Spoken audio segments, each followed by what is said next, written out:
My name is Edward. I am 38 years old, and for most of my life, I've been the quiet one in the room. I live in Manchester, work as a financial compliance officer for a mid-sized firm, and if you asked my colleagues to describe me, they'd probably say I'm reliable, measured, predictable, the kind of man who double-checks figures and never raises his voice.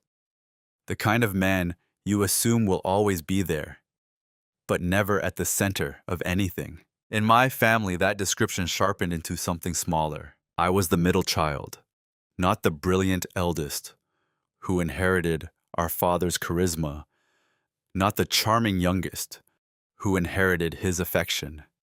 I was the steady one, the dependable one, the one who would understand, the one who could be trusted not to make a fuss. People often mistake silence for simplicity. They assume that because you don't compete for attention, you don't notice when it's withheld. That's because you don't argue, you don't keep records. That's because you don't protest. You agree. I never corrected them. This story isn't about revenge. It isn't about shouting or exposing secrets at a dramatic family dinner.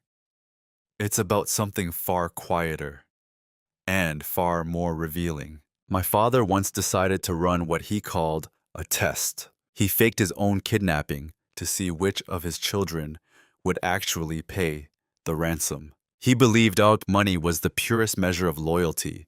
He believed fear would strip away pretense.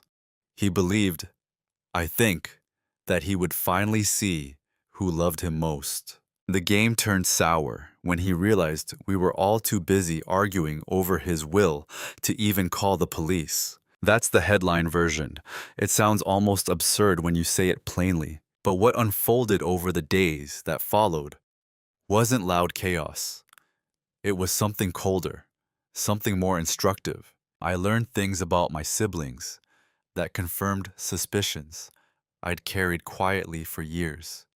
I learned something about my father, something deeper than manipulation, and, unexpectedly, I learned something about myself. The most surprising part wasn't his deception. It was how prepared I already was. There's a difference between being overlooked and being unaware.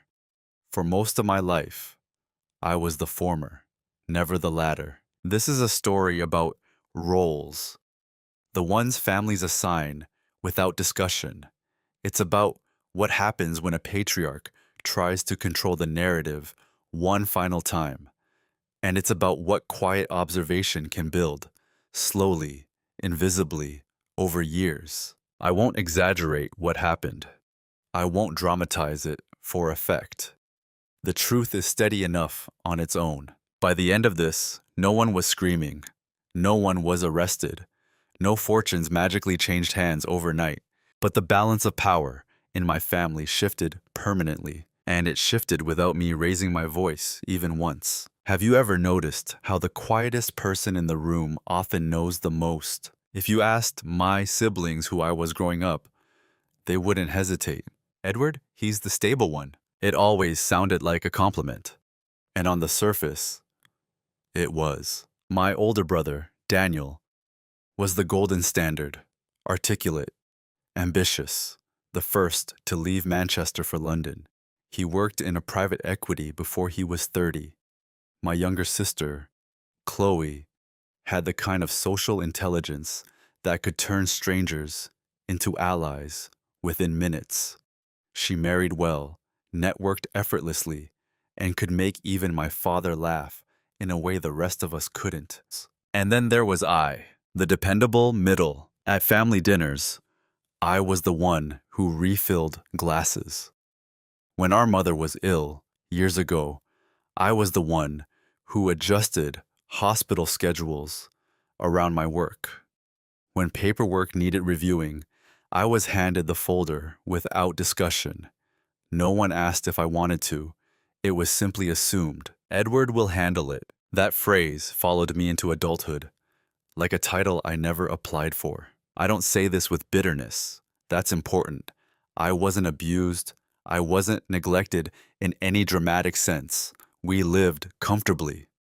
Good schools, holidays in Cornwall, university fees paid, but affection in our home was conditional in subtle ways. Approval followed performance. And performance, in my father's eyes, was measured in visibility. Deals closed, promotions announced, properties purchased. Headlines, even if only within the extended family WhatsApp group. My achievements were quieter. Risk mitigated. Compliance audits passed. Financial exposures were prevented before they became disasters. My work was about what didn't happen. No one celebrates a crisis avoided. At birthdays, Daniel would dominate conversation with stories from London, mergers, acquisitions, impressive clients. Chloe would recount charity galas and dinner parties with minor celebrities. My father would sit back, glowing slightly, as though his own life validated his. When it came to me, he'd nod. And Edward's doing well, very steady. Steady. It's an interesting word. It implies stability, reliability, but it also implies a lack of acceleration, lack of spectacle. I became accustomed to being summarized in one adjective. What they didn't see, what no one bothered to look for, was that steadiness requires observation. It requires pattern recognition. It requires remembering who said what and when. I have always remembered when Daniel once joked, after too much wine, that I'd probably be the one managing Dad's estate because I love spreadsheets more than people. Everyone laughed. I smiled too. But I wrote it down later that night in my black notebook. Not the joke itself, the tone, the assumption, the comfort with which it was delivered. Invisibility has an advantage. People relax around you. They reveal themselves because they don't perceive you as competition. At family gatherings, I'd sit slightly back from the table, not physically distant, just enough to observe angles. Who interrupted whom? Who deferred? Who avoided eye contact when money was mentioned? Our father liked control. Not loudly. He preferred subtle strings. Financial gifts are tied to expectations. Advice delivered as instruction. Comparisons disguised as encouragement. Daniel took initiative early, he'd say. Chloe understands relationships. And Edward, well, Edward keeps things tidy. I learned early that arguing for a different narrative would only confirm their expectations. The emotional one, the overlooked one, is finally demanding attention. So I didn't argue. I built a different kind of presence. Quiet, precise, watching. To them, I was the safe option, the fallback, the son who would never create a scene. And they were right. I never created a scene. I created something else, something far more patient. If I had to pinpoint the first moment, I understood my place in the hierarchy. It wouldn't be a dramatic memory. It would be a Tuesday evening. I was 26. Daniel had just returned from London for a short visit, full of stories about leveraged buyouts and late nights in Mayfair. Chloe was still at university then, radiant with the easy confidence of someone who had never doubted she'd land on her feet. My father had invited us all to dinner.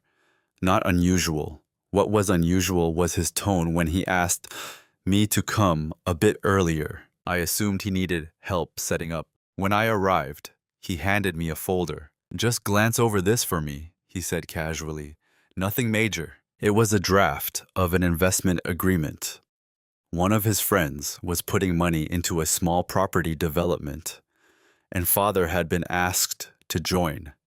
The numbers were optimistic. The risk exposure is less so. I sat at the dining table for nearly 40 minutes, marking clauses lightly in pencil. I flagged the repayment schedule, suggested adjusting the exit terms. pointed out an ambiguous liability section that could cause issues if the development stalled. When Daniel arrived, he barely glanced at the document. "Looks fine," he said. "Property's solid. You worry too much, Ed." Everyone chuckled. I didn't respond. I simply explained the clause about shared liability if the project overran its budget. I wasn't being alarmist. I was being factual. Father nodded politely, then turned to Daniel. "But overall, you think it's a good opportunity?" Daniel leaned back in his chair. "Absolutely. If I had the spare capital, I'd do it." That was enough. The folder closed. Decision made. Dinner resumed. The cut wasn't loud. It didn't sting immediately. It was more like a thin paper edge across skin, barely noticeable until later. After dessert, Father clapped Daniel on the shoulder. "Good instincts. You've always had a feel for these things." Nothing was said to me. Not "thank you." Not "good catch." Not even "we'll consider those adjustments." Just a quiet redirection of authority. The project stalled. 18 months later. Construction delays. Budget overruns. The liability clause I'd flagged became inconveniently relevant. Father lost a modest sum, not catastrophic, but significant enough that he mentioned it several times in passing over the years. He never connected it back to that Tuesday, or if he did, he never acknowledged it. What struck me wasn't that he chose Daniel's opinion over mine. That would have been easy to dismiss as paternal pride. It was the reflex behind it. Daniel represented ambition, momentum, visibility. I represented caution, and caution, in my family, felt like doubt. Doubt was unattractive. I realized something important that night. Not about investments, but about perception. Facts don't win in families. Narratives do. Daniel's narrative was growing. Chloe was connected. Mine was maintenance. Maintenance doesn't inspire confidence. It reassures quietly. It prevents disaster. It keeps systems functioning.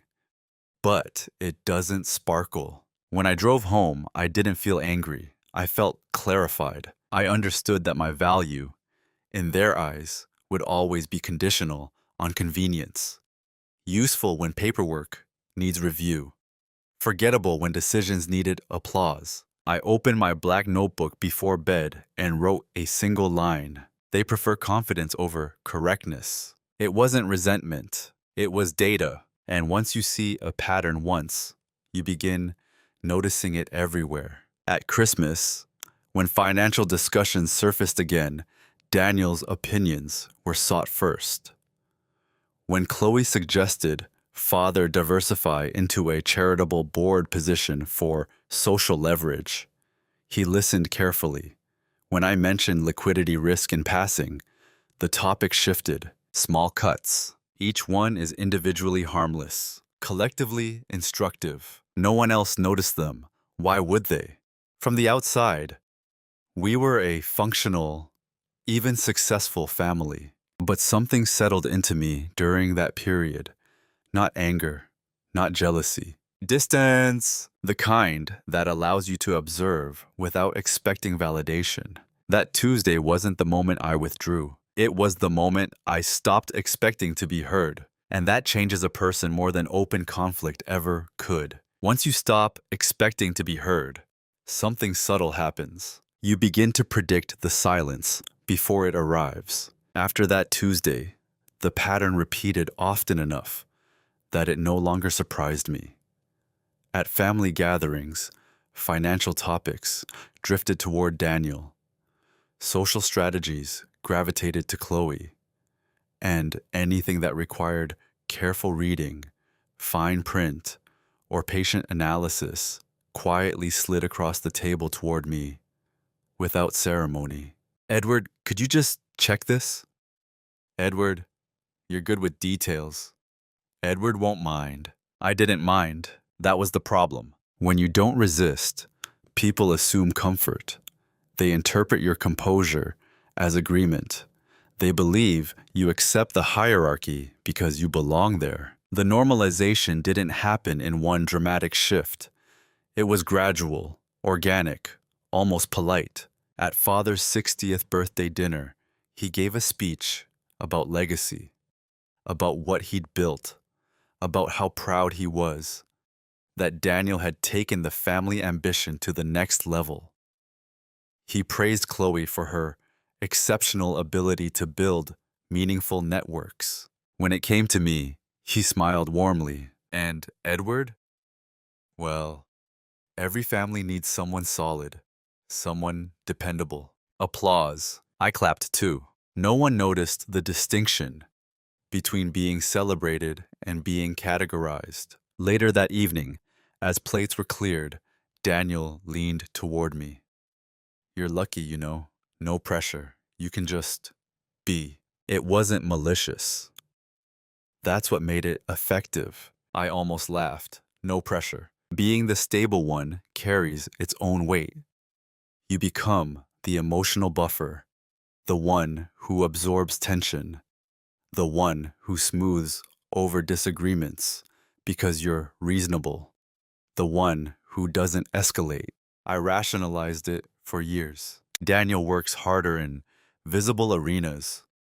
Chloe thrives socially.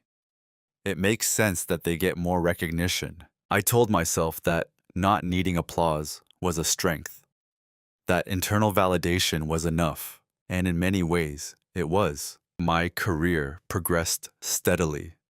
I was promoted twice before 35. My firm trusted me with sensitive audits because I didn't chase attention. I built a quiet reputation for precision.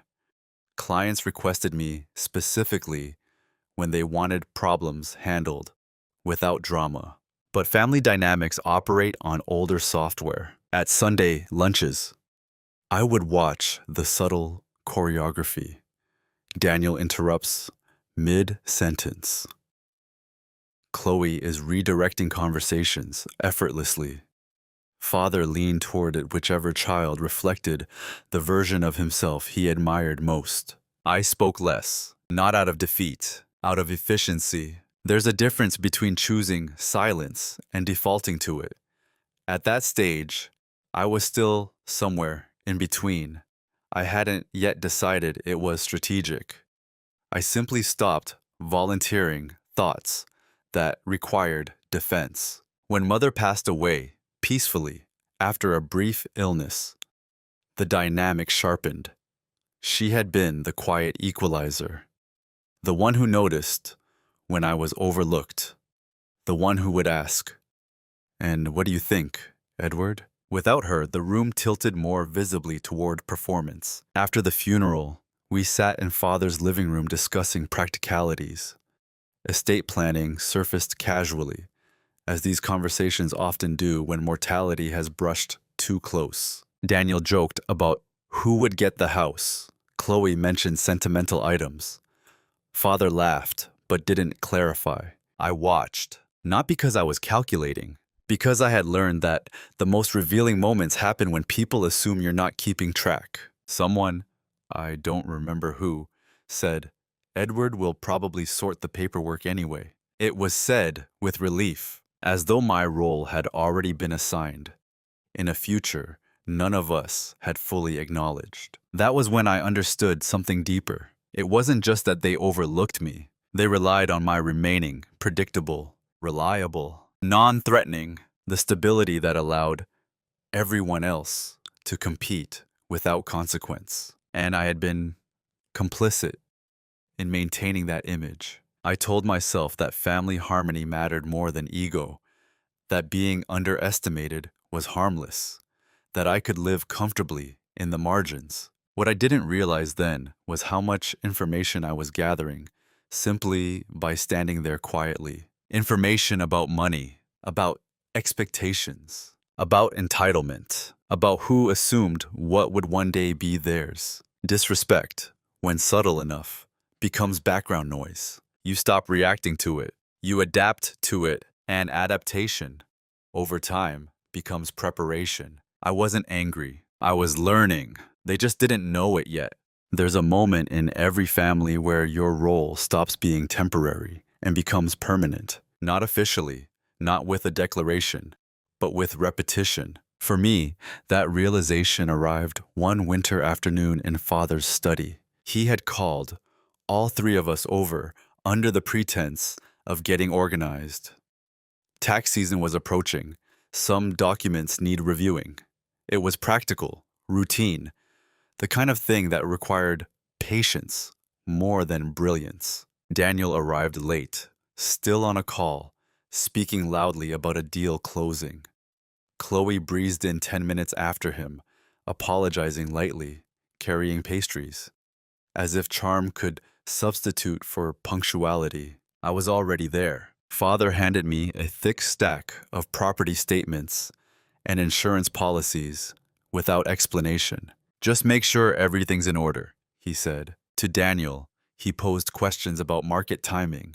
To Chloe, he asked about potential buyers for one of his smaller rental properties. Purely hypothetical, of course. To me, he assigned structure, not authority, structure. As they debated appreciation forecasts and social leverage, I quietly noticed inconsistencies. One property still listed mother as co-owner, though the title had never been fully updated after her passing. An insurance premium had quietly increased beyond what was reasonable for the coverage provided. A tenancy agreement was months from expiration, with no renewal drafted. I mentioned these points carefully. Father nodded, but did not engage. Daniel waved it off. Administrative stuff. Chloe suggested we hire someone to streamline it. I understood then. They didn't see administration as strategy. They saw it as maintenance, and maintenance was my lane. When the meeting ended, Daniel and Chloe left first. Father lingered behind, stacking papers. I began organizing them into categories, not because he asked, but because leaving them scattered felt irresponsible. He watched me for a moment. "You're good at this," he said. It wasn't praise. It was confirmation. In his mind, I was the executor, the cleaner, the one who would quietly sort what others debated. He trusted me with details, but not direction. That distinction settled heavily. I drove home that evening with a clarity I hadn't fully admitted before. My family didn't underestimate my intelligence. They underestimated my agency. They believed I would always play support, reliable, useful, invisible, the one who makes sure the machine runs, but never questions who controls it. And the truth is, I had accepted that role for years because it kept things peaceful. It avoided confrontation. It avoided the exhausting cycle of proving myself over and over again. But something subtle shifted in that study. For the first time, I saw the structural imbalance not as a personal slight, but as leverage. If I were the one who understood the paperwork, I would understand the architecture. If I were the one reviewing the policies, I would know the vulnerabilities. If I were the one trusted with boring details, I would be the one closest to the foundation. No one competes for foundation work. They compete for the spotlight. That afternoon, I stopped seeing my role as limiting. I started seeing it as positioning. Not to retaliate, not to dominate, but to understand. You cannot control what you don't comprehend. And I comprehended more than they realized. Daniel thought influence came from bold moves. Chloe believed it came from relationships. Father believed it came from control. They were all partially correct. But control without oversight becomes arrogance, and arrogance leaves paper trails. That winter, I began organizing copies of everything Father handed me. Not secretly, just methodically. I built timelines, cross-referenced ownership structures, reviewed past transactions out of professional habit. No one questioned it. Why would they? Edward loves spreadsheets. Edward keeps things tidy. They had given me the role. I simply decided to perform it thoroughly. And in doing so, I began to see cracks long before anyone else noticed they existed. The shift didn't happen during an argument. It didn't happen when someone dismissed me. It didn't even happen when my father first mentioned testing his children in a half-joking tone, months before everything unraveled. It happened on a quiet Thursday evening, alone in my flat. I had just returned from father's house after dropping off revised insurance documents he had asked me to review. Daniel had canceled at the last minute. Travel chaos. Chloe had sent a voice note promising to visit soon. Father hadn't seemed disappointed. He rarely did. As I was leaving, he said something unusual. "You know, Edward, loyalty is expensive." He said it casually, almost philosophically, while adjusting his cufflinks. I paused, waiting for elaboration. He continued, "People say they care, but when there's a cost attached, that's when you see truth." I nodded politely. It sounded like one of his abstract lessons. He enjoyed speaking in maxims, as though life were a boardroom negotiation. But the comment lingered. That night, sitting at my dining table with my black notebook open, I replayed the tone in my head. It wasn't reflective. It was evaluative. He wasn't pondering loyalty. He was measuring it. For the first time, I felt something shift. Not anger, not resentment, but distance from the emotional game entirely. Up until then, I had quietly absorbed the dynamics. I had adjusted to being categorized. I had even begun recognizing the leverage embedded in my role. But that sentence clarified something else. In my father's worldview, love was transactional. It was something you proved through sacrifice, preferably financial. The realization wasn't painful in the way you might expect. It was almost relieving, because once you understand the rules someone else is playing by, you stop trying to win a different game. I made tea and sat by the window, overlooking the wet Manchester street below. Traffic lights reflected on the pavement. Everything outside felt ordinary, grounded. Inside, something recalibrated. I had spent years quietly earning respect through competence, quietly demonstrating reliability, quietly preventing problems before they surfaced. And yet, in his framework, none of that measured loyalty. It measured usefulness. There's a difference. Usefulness can be replaced. Loyalty, if defined financially, can be tested. And my father loved tests. Small ones, mostly. Subtle comparisons between siblings. Hypothetical questions about who would step up if needed. Comments about which of us was most dependable under pressure. I had always assumed these were rhetorical. That Thursday night, I realized they were rehearsals. I opened my notebook and wrote, "He wants proof, not consistency, proof." Then, beneath it, proof of what? That question stayed with me for weeks. The shift wasn't about preparing for conflict. It was about emotional detachment. I stopped trying to interpret his comments through the lens of affection. I began interpreting them as strategic positioning. If he viewed relationships as transactions, then one day he would structure a transaction to measure them. The thought didn't frighten me. It clarified my response. I wouldn't compete. I wouldn't perform. I wouldn't scramble to prove anything, because proving loyalty in a staged scenario only validates the premise that it can be staged. That was the night I decided something quietly irreversible. I would no longer react to emotional setups. I would observe them. If a test came, I would not rush to pass it. I would examine who designed it and why. That decision changed everything. Not outwardly. I remained the same Edward at dinners, the same steady son reviewing documents, the same quiet presence in family photographs. But internally, I stopped seeking validation. And when you stop seeking validation, you become very difficult to manipulate. I didn't know then how literal that would become. I didn't know how far he would take his philosophy of expensive loyalty. But I knew this. The next move wouldn't be emotional. It would be structural, and I was already better at structure than anyone in that house. After that Thursday, my silence changed texture. Before, it had been adaptive, a way to keep peace, a way to avoid exhausting debates that led nowhere. Now, it has become deliberate.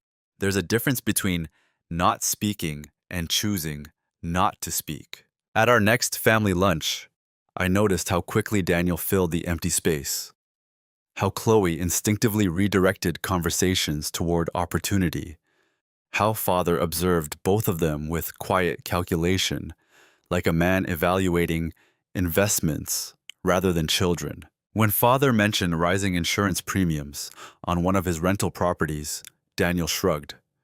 Just absorb it. Long-term appreciation will cover it. Chloe suggested leveraging the property for a social housing partnership.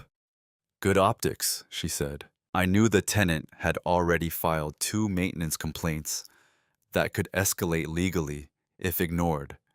I had seen the paperwork weeks earlier. I didn't correct them. Not because I wanted something to go wrong, but because I wanted to see what happened when I stopped being the safety net. Silence, in that moment, wasn't passive. It was observational, and as expected, no one noticed. The human mind is remarkably efficient at preserving its assumptions. They assumed I would speak if something mattered, so when I didn't, they assumed nothing was wrong. That was the first time I saw how deeply my role had embedded itself in their thinking. They relied on my interruption. Without it, they walked forward confidently, unaware of the cracks beneath them. The issue with the tenant surfaced 3 months later. Nothing catastrophic, just costly, legal fees, repairs that could have been preventative rather than reactive. At dinner, Father mentioned it irritably. Should have reviewed that agreement more carefully, he muttered. Daniel shook his head sympathetically. Chloe called it bad luck. No one looked at me. No one asked whether I had noticed anything earlier. And that was the confirmation. They didn't see me as silent. They saw me as irrelevant, unless activated. Silence became my filter. I spoke only when directly asked.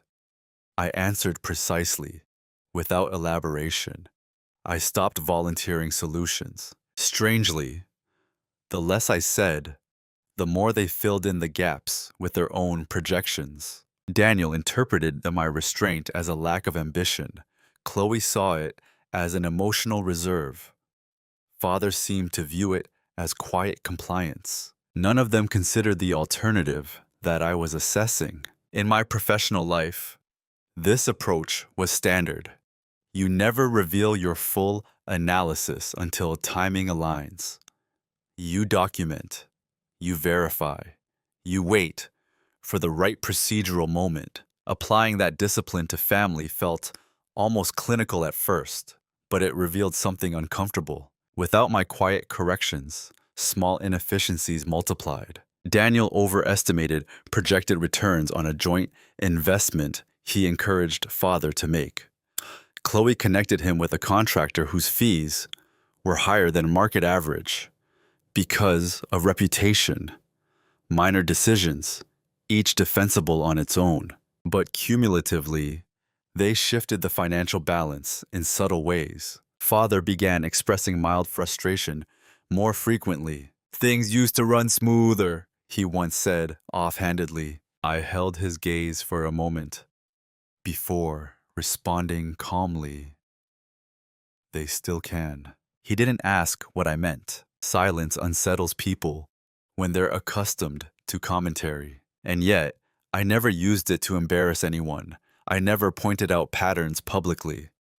That would have turned strategic restraint into petty triumph. This wasn't about winning arguments. It was about removing myself as an invisible stabilizer. There's a concept in risk management, moral hazard.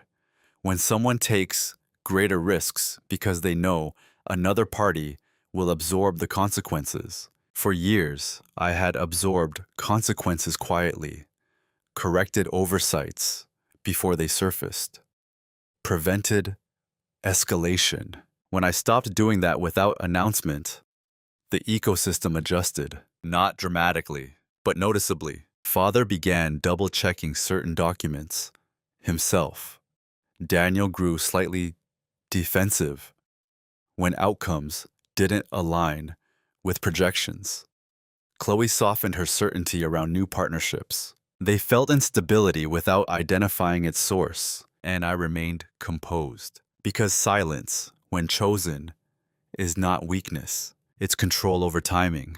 By the end of that season, I understood something crucial. If my father ever staged a test of loyalty, he would assume I would respond predictably, immediately, responsibly, financially. He would assume I would step in, and that assumption would shape whatever scenario he designed. I wasn't planning retaliation, but I was no longer available for unconscious participation. Silence had become more than the absence of sound. It had become leverage. Preparation rarely looks dramatic from the outside. It looks like routine. After silence became intentional, my behavior didn't change in any way that would alarm anyone.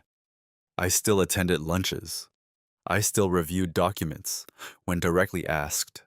I still listened more than I spoke. But privately, I began treating my family's financial ecosystem the way I would treat a corporate audit. Not emotionally, structurally. Father owned 3 rental properties outright and had partial stakes in 2 developments, one of which was still recovering from earlier miscalculations.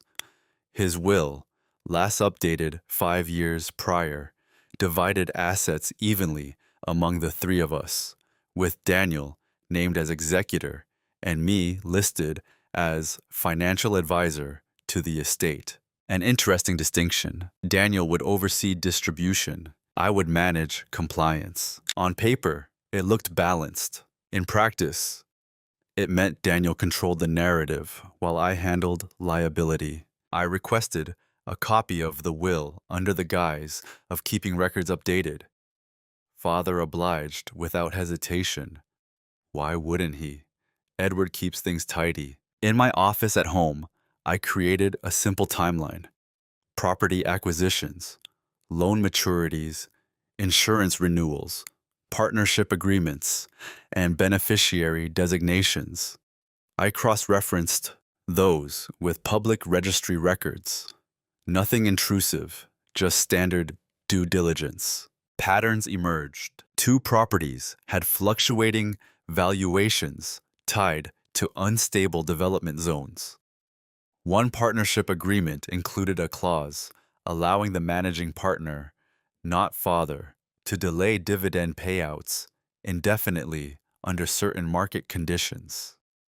A life insurance policy listed Daniel as primary contact, not beneficiary, but that distinction would matter only in procedural terms. Individually, none of it was alarming. Collectively, it revealed fragility. Father's confidence in his financial legacy relied heavily on optimistic assumptions, appreciation, cooperation, loyalty among partners, and loyalty, as he had once told me, was expensive. Meanwhile, Daniel had begun pushing for father to consolidate some holdings into higher yield investments. Chloe encouraged aligning certain properties with charitable initiatives for reputational leverage. Both proposals had merit, both carried risk. What they never noticed was that I was no longer correcting projections verbally. I was documenting the recommendations privately. Dates, amounts, projected returns versus actual outcomes. Not to expose anyone, but to understand incentives. It's remarkable what people reveal when they believe you're neutral. Daniel once forwarded me a summary of a deal he hoped father would enter, asking casually, "Does this look clean?" It didn't. The exit timeline was aggressive. The liquidity assumptions are unrealistic. Instead of rewriting the proposal as I once might have, I responded with a single question. Have you modeled a downside exposure beyond 18 months? He replied hours later, it'll be fine. I saved the email. Chloe, meanwhile, connected father with a boutique firm promising portfolio modernization. Their presentation was polished. Their fee structure is layered. I requested their disclosure documents quietly and read every page. No confrontation, just awareness. In the evenings, I expanded my own knowledge beyond family assets, estate law updates, trust structures, executor liability frameworks, contingency planning in cases of sudden incapacity, not because I anticipated tragedy, because I understood a human behavior. Father believed control equaled security, but control without redundancy creates single points of failure. And he was at that point. What they never noticed was that my silence created space, not just observationally, but legally. I opened a separate savings account labeled simply contingency. It wasn't large at first, just disciplined monthly transfers, a private buffer, not for inheritance disputes, for independence. If a scenario arose where emotional pressure intersected with financial urgency, I would not be cornered by liquidity. That distinction mattered more than they realized. Preparation is quiet power. It doesn't announce itself. It doesn't demand recognition. It waits. By the end of that year, I knew more about the structural vulnerabilities of my father's estate than anyone else in the family, including him. Not because I was scheming, because I was paying attention. And paying attention, over time, becomes an asymmetrical advantage. When the test finally arrived, it wasn't shocking. It was simply the logical extension of patterns I had already mapped. What shocked me wasn't the deception. It was how unprepared everyone else was, emotionally and structurally, for a scenario they had spent years casually theorizing about. They thought loyalty would reveal itself instantly. They never considered that loyalty, like leverage, depends on who controls the framework. And by then, I understood the framework better than anyone in that house. The call came on a Monday morning, unknown number, calm voice, male, controlled. We have your father. If you want him back safely, you'll need to transfer £250,000 within 48 hours. We'll send instructions. No shouting, no distortion, just logistics. For a moment, I said nothing, not out of shock, but because the voice felt rehearsed, deliberately neutral, almost curated. I asked one question. How do I know he's safe? A pause, then a recording played.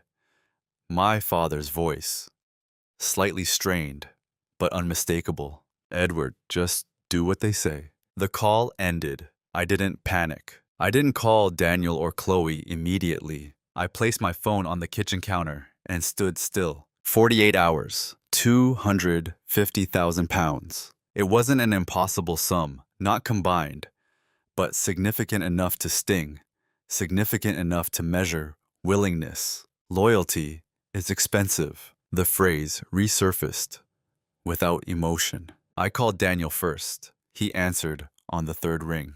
What? I told him exactly what I'd heard. No embellishment. Silence on his end. Then, this is insane. Did they call you? I asked. No. That was interesting. I called Chloe next. Same story.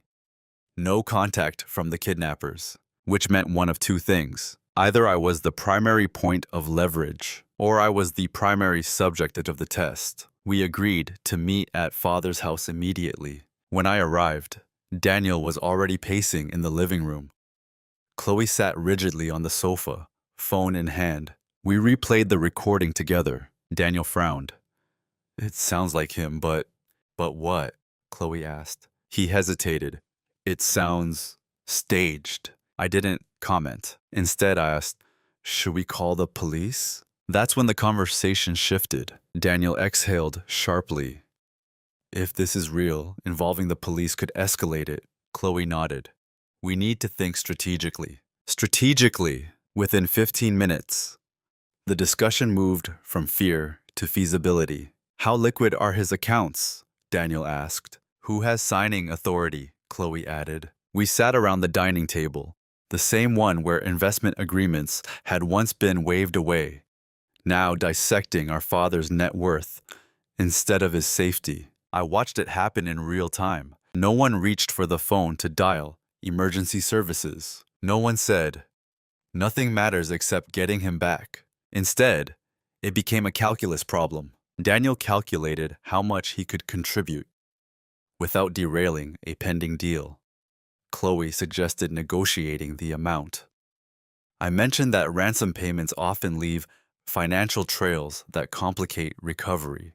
Purely factual. Hours passed. The kidnapper sent wire instructions. Offshore account, clean routing. Still, no police. At one point, Chloe whispered, what if this affects the will? The room went quiet. There it was. Not grief, not fear. Inheritance positioning. I felt something settle inside me. Not anger, not superiority. Clarity. This was the reveal, not of a kidnapping, but of hierarchy. Daniel eventually turned to me. You work with compliance. Can this even be traced? Yes, I said calmly. Everything can be traced. Then maybe we wait, he suggested. See if they contact us again. Wait. 48 hours ticking. I stepped away briefly and went into Father's study, closed the door. I replayed the recording alone. The background noise was wrong. Too quiet. No environmental markers. No strain beyond performance. I opened my laptop and checked something I had quietly maintained for years. Metadata patterns in Father's communication habits. He had a habit of recording voice memos for himself using a specific app.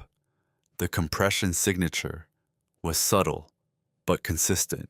The ransom audio carried the same signature, same compression artifact, at the 2.3-second mark. It wasn't definitive proof in court, but it was enough for me. This wasn't a crime. It was a constructed scenario, a test, and it had already revealed more than he intended. I returned to the living room.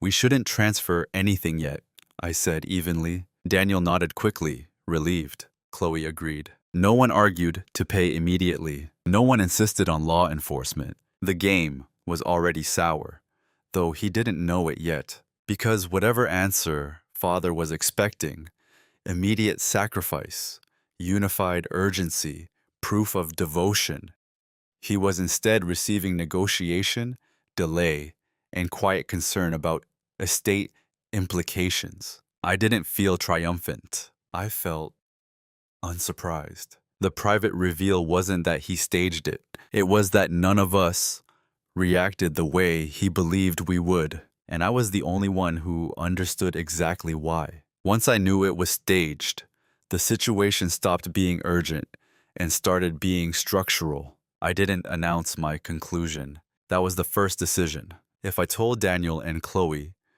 that I was nearly certain Father had orchestrated the entire scenario, one of two things would happen. Either they would panic and scramble to repair the emotional damage preemptively, or they would confront him directly, turning the situation into open conflict. Neither outcome interested me. The real test wasn't whether we would pay. It was how we behaved when we believed he was gone. So I let the clock continue ticking. Back in the living room, Daniel had moved to the whiteboard Father kept for strategy sessions. He began outlining options. Pay immediately. Negotiate lower. Delay and request proof of life. Involve authorities quietly. Chloe added a fifth and 5. Wait and see if this is a bluff. A bluff. No one objected to the language. I watched them debate contribution percentages. Daniel insisted that proportional input should reflect current liquidity, not equal division. Chloe suggested that any payment should be deducted from inheritance shares later to keep things fair. Fair. That word has elasticity when money is involved. I contributed very little verbally. When asked directly, I answered plainly. Yes, transfers of that size trigger scrutiny. Yes, offshore routing increases recovery difficulty. Yes, 48 hours is standard pressure timing. What I didn't say was, he's likely sitting somewhere, listening to us. Because if this were truly a test, Father would want real-time feedback. He would want to measure hesitation, to quantify loyalty. And in that case, every word spoken in that house mattered. The decision point wasn't about the ransom, it was about alignment. I stepped outside briefly under the pretense of taking a call. Instead, I reviewed my contingency account balance. I had enough to cover nearly half the requested sum alone. If I transferred it quietly and immediately, I could end the scenario, prove loyalty beyond debate, remove Daniel and Chloe from the equation entirely. It was an option, irreversible. But what would it prove? That I was predictable, that emotional manipulation, when packaged as danger, could override my analysis. It would validate his premise. The second option was confrontation. Call his phone repeatedly. Check secondary properties. Expose the staging before he could complete it. That would humiliate him. I had no interest in humiliation. The third option, the one no one else considered, was non-participation, not refusal, not exposure, simply measured delay. Let the 48 hours pass without transfer. Let him experience the silence he believed he was imposing on us. I went back inside. Daniel was now calculating the potential tax implications of liquidating certain assets quickly. Chloe was researching international ransom case studies. Still, no one had called the police. I sat down and said calmly, "We need full confirmation before any transfer." Daniel exhaled with visible relief. "Exactly." Chloe nodded. "Yes, we can't just react emotionally." Emotionally, I almost smiled. Hours turned into evening. The kidnappers sent one more message, brief, reiterating urgency. I responded with a single line, provide current proof of life with today's date and specific phrase. It was procedural, neutral, no emotion. Then I put my phone face down. Daniel ordered a takeaway. Chloe opened a bottle of wine that none of us really drank. The house felt less like a crisis center and more like a tense boardroom. And that's when I knew my choice was correct. If Father wanted to measure instinctive sacrifice, he had miscalculated his own conditioning.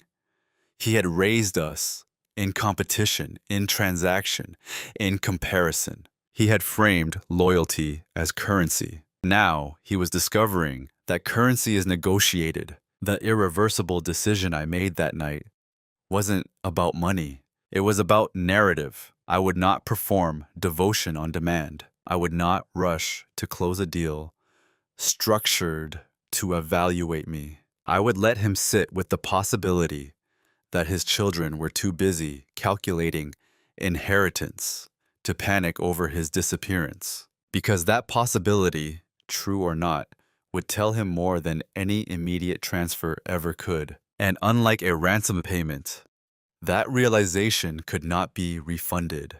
The second day felt almost procedural. No tears, no frantic phone calls, just controlled discussions and quiet calculations. The kidnapper sent another message that morning. Brief, sterile. Final reminder, 24 hours remaining. Daniel read it aloud, as if reviewing a contract clause. Chloe asked whether the phrasing suggested automated scheduling. I made a non-committal observation about formatting consistency. It was surreal. But beneath the surface of that surreal calm, I was moving. Not emotionally, structurally.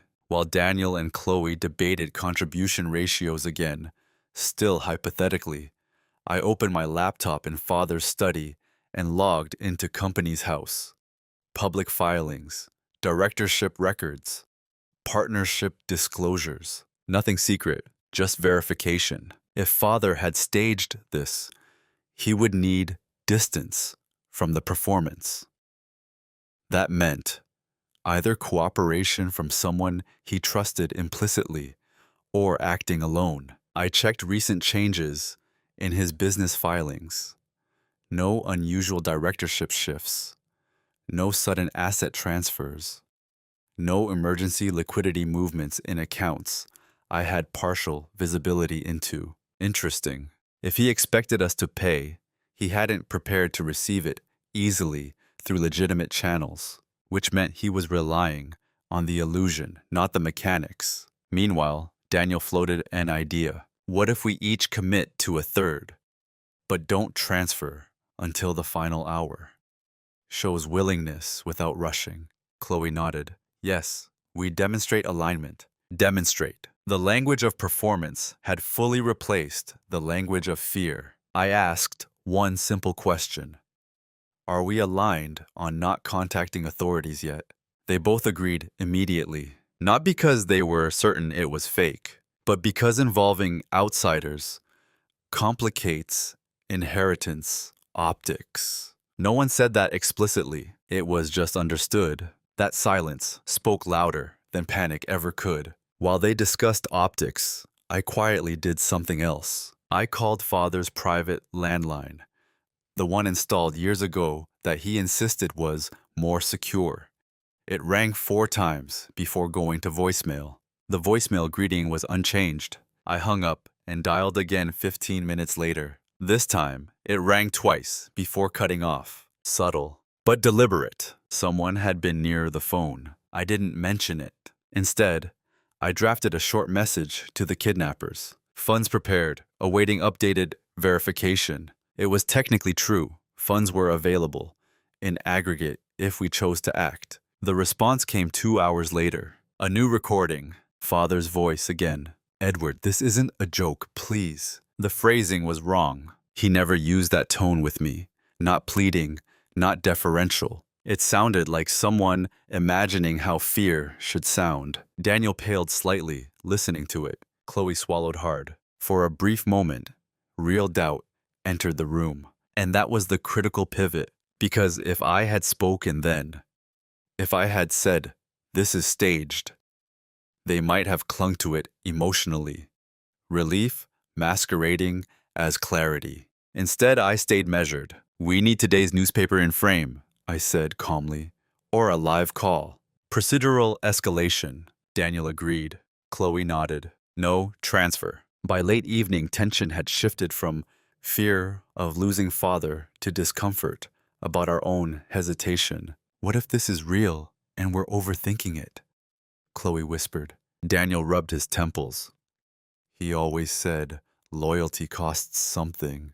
There it was again. He had planted that idea so deeply that even in crisis, it framed their reasoning. I looked at them, my brother and sister, and felt neither superiority nor contempt, just recognition. We were products of the same conditioning. Transactional affection, competitive validation, performance over presence. The difference was simply this. I had stopped performing. At 11:57 p.m., 3 minutes before the self-imposed final hour Daniel had outlined, I sent one final message. No transfer without live verification. We are prepared. Prepared, not desperate. Then I closed my laptop. Midnight passed. No response. No escalation. No threats. Just silence. The kind of silence that feels heavier when you realize the audience is waiting for you to break it. I imagined father somewhere. Perhaps in a rented flat. Perhaps at a friend's empty property. Checking his phone. Watching the lack of urgency unfold. Watching his children debate inheritance percentages instead of dialing emergency services. Watching no one wire £250,000 in blind devotion. The consequences had begun. Not legally, not financially, but psychologically. His framework had cracked, and I hadn't raised my voice once. Morning arrived without drama. No police at the door, no follow-up threats, no final ultimatum. Just silence. Daniel was the first to say it out loud.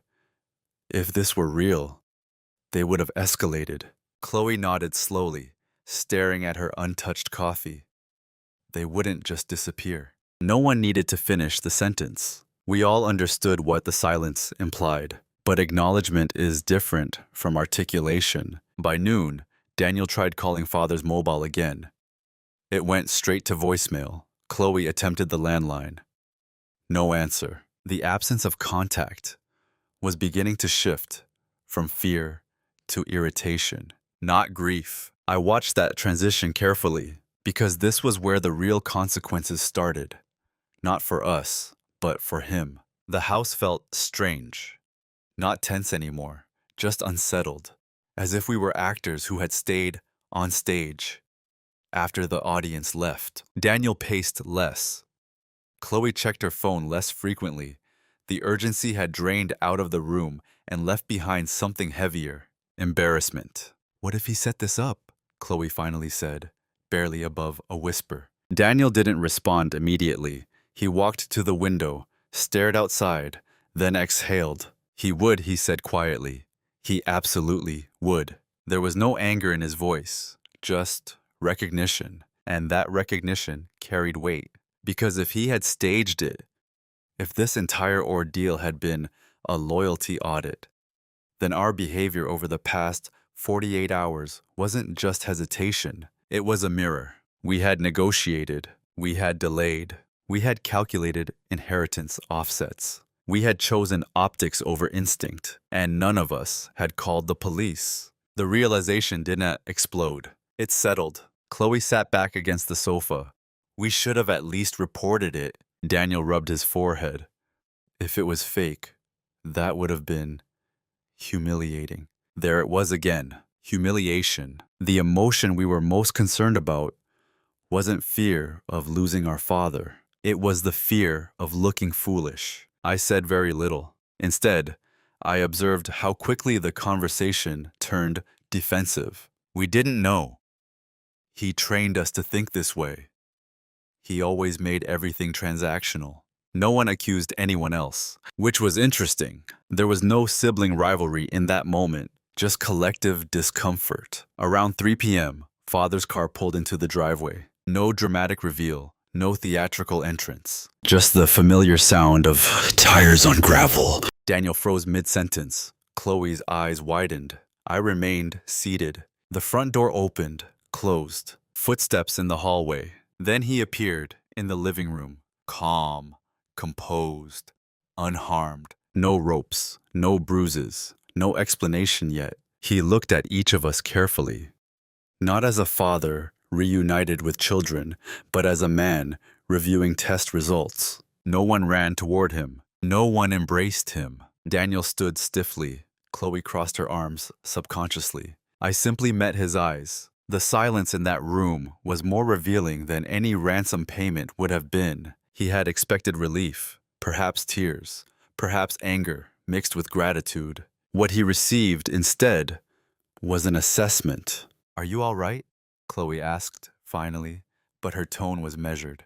I'm fine, he replied. No apology, no context. Just data gathering through eye contact. And that was when I understood something subtle but irreversible. He hadn't anticipated the emotional temperature of this room. He expected panic. He found the calculation. The consequences had begun long before he walked through that door. Because in those 48 hours, something shifted not just in him, but in us. We had seen ourselves clearly, not as devoted children racing to sacrifice, but as negotiators protecting their position. And whether he intended to reveal that truth or not, he had succeeded, just not in the way he imagined. The balance had changed. He knew it.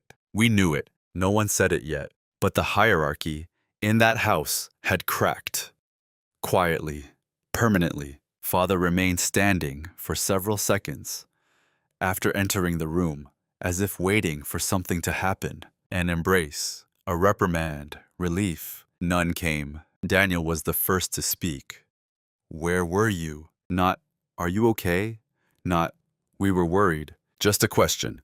Direct, controlled. Father removed his coat slowly, draping it over the back of a chair with deliberate calm. I needed to confirm something. Chloe's voice sharpened slightly. Confirm what? He didn't answer immediately. Instead, he studied our faces, perhaps looking for traces of guilt, devotion, urgency. I wanted to see, he finally said, who would step forward when it mattered. There it was. Not fear, not an apology. Evaluation. Daniel let out a short, humorless laugh. You faked your own kidnapping. Father's jaw tightened. It wasn't about theatrics. It was about loyalty. Loyalty. The word landed heavily now, stripped of philosophy. Chloe shook her head slowly. We spent 2 days trying to understand what was real. And what did you do? He asked. The question was sharp, clinical. Daniel answered, before I could. We assessed the situation. Assessed, Father repeated, as though tasting the word. I watched his expression carefully. There was something unsettled beneath the composure, not anger, not yet. Disappointment, not that we hadn't paid, but that we hadn't reacted the way he'd predicted. He had expected instinctive sacrifice. Instead, he witnessed negotiation. We considered transferring the money, Chloe said defensively. We needed verification. Father's eyes moved to me. And you, Edward?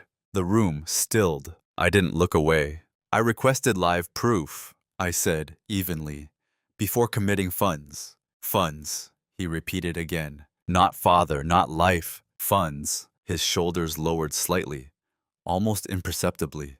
You didn't call the police, he said. It wasn't a question. Daniel spoke first. If it was real, involving the police could have escalated it. And if it was fake, Chloe added, that would have been humiliating. The word hung there. Humiliating. Father's face changed at that. He hadn't considered that angle. In his design, he was the architect, the evaluator, the one immune from embarrassment. But now the mirror had shifted. You thought I'd humiliate you? He asked quietly. No one answered directly, because the truth was uncomfortable. Yes, we believed he was capable of staging a crisis to measure us. And that belief was its own verdict. He walked slowly to his armchair and sat down. For the first time since entering the house, he looked less in control. I needed to know, he said, softer now. After your mother passed, I needed to know who I could rely on. Daniel crossed his arms. You could have asked. Father gave a faint, dismissive shake of the head. People answer differently when there's no cost. I finally spoke again. You created the cost. He looked at me sharply, not accusatory, just aware. Yes, he said after a moment. I did. The silence that followed was not explosive. It was heavy. Final. Something had shifted beyond repair. He hadn't just tested loyalty. He had confirmed something about himself. That he believed shared love required proof under pressure. And in doing so, he revealed that he trusted none of us fully to begin with. You can't stage your own disappearance without admitting you suspect abandonment. Chloe's voice softened slightly. We weren't arguing about whether to save you, but we had argued about how, about percentages, about offsets, about optics. Too late to rewrite those 48 hours. Too late to reframe instinct. The damage wasn't financial. It was relational. Father leaned back in his chair, eyes unfocused for a moment. I expected more, he said quietly. Daniel responded, almost gently. You trained us this way. No shouting, no accusations, just recognition. And recognition, once spoken, cannot be withdrawn. The test was over. The results were in. But the lesson hadn't gone in the direction he intended. because in trying to measure our loyalty, he had exposed his own fear, and that's not something an authority recovers from easily. The room remained still long after the last sentence settled. No one stormed out, no one raised their voice. If anything, the calmness made it more irreversible. Father sat in his armchair, hands folded, posture composed, but no longer commanding. Daniel stood near the window. Chloe remained on the sofa, arms now uncrossed, her earlier defensiveness replaced with something quieter. Reflection, perhaps. I stayed where I had been the entire time, present, unmoved. This wasn't meant to damage anything, Father said eventually. It was the closest he would come to an apology. Daniel exhaled. You don't stage a kidnapping unless you believe something's already broken. Father didn't respond immediately. His eyes shifted to me again, not because I was the most emotional, but because I was the least. You were very procedural, he said. It wasn't praise. It was an analysis. Yes, I replied. Why? He asked. The question wasn't hostile. It was genuine curiosity. Because in his model, the quiet son, the dependable one, should have reacted first, paid first, acted first. I answered without edge. Because panic doesn't solve structural problems. Chloe glanced at me, then back at him. I needed to know it was real, I continued. You raised us to verify before committing. A long pause followed, Daniel added, more softly than before. And you raised us to think in terms of worst.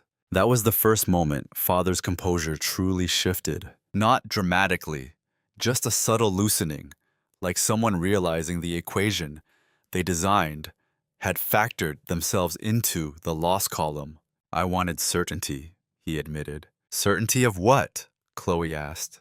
That I mattered more than money. The honesty in that sentence changed the air. Because beneath the strategy, beneath the performance, there it was. Fear, not of losing assets, of losing relevance. I watched him carefully. He wasn't a villain. He wasn't manipulative for sport. He was a man aging into vulnerability without knowing how to ask for reassurance directly. But intention doesn't erase impact. You do matter, Chloe said gently, but not like that. Daniel nodded once. You can't engineer devotion. Silence again. This time, not heavy, just clear. Father looked at me last. And you? He asked quietly.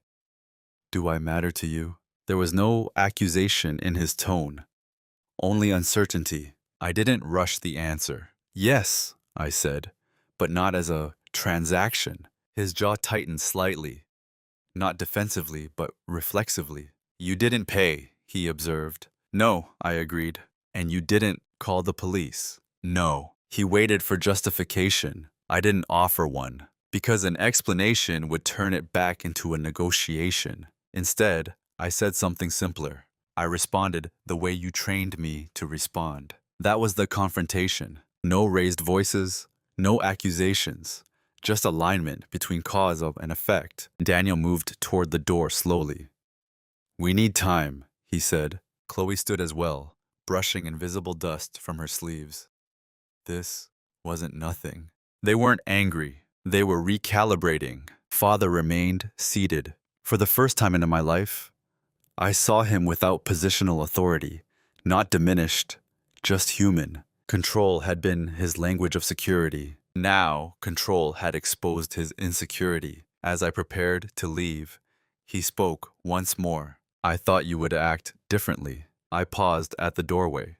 So did we. And that was it. No slammed doors. No dramatic ultimatums. Just a quiet acknowledgement that the architecture of our family had shifted. Not destroyed, but redefined.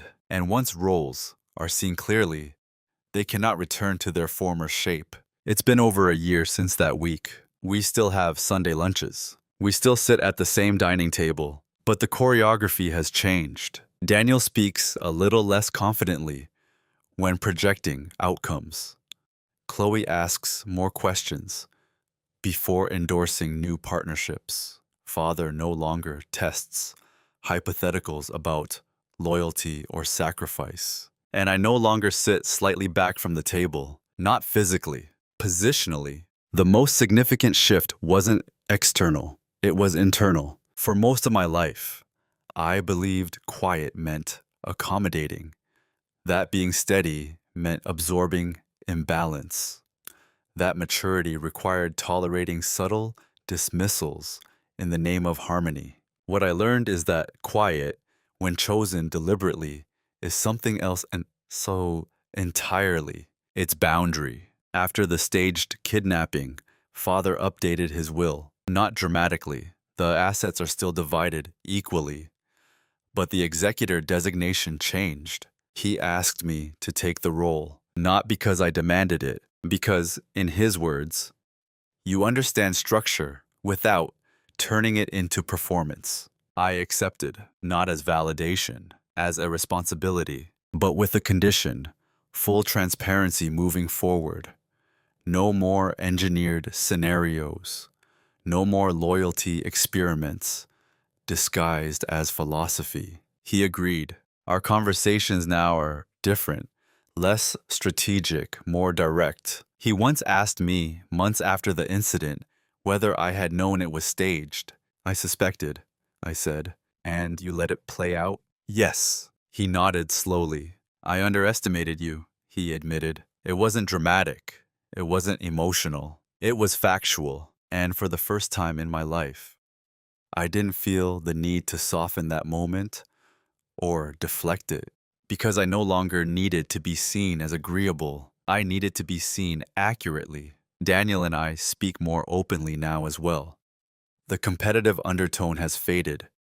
When he pitches ideas to father, he sometimes asks my perspective before presenting them, not for approval, for calibration. Chloe has grown quieter in her own way, more thoughtful.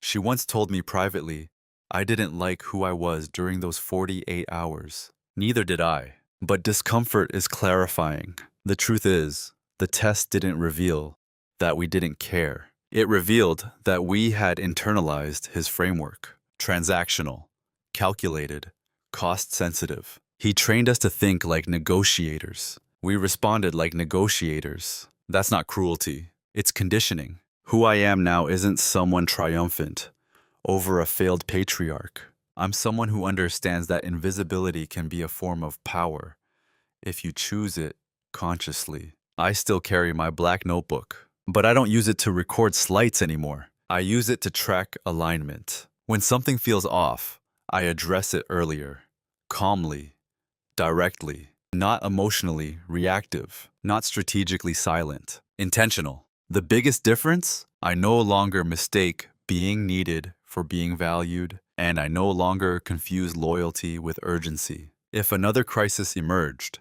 real or staged, I would respond the same way, measured, structured, clear. Not because I lack emotion, but because emotion without a framework is manipulation's easiest entry point. I don't resent my father. I understand him. And understanding someone reduces the temptation to fight them. The quiet son didn't become louder. He became precise. And precision changes dynamics without noise. When people hear this story for the first time, they usually focus on the headline. A father fakes his own kidnapping to test his children. It sounds extreme, dramatic, almost theatrical. But the real story wasn't the stunt. It was the mirror it held up to him and to us. He believed loyalty would appear instantly, unfiltered, unquestioned, expensive. Instead, he discovered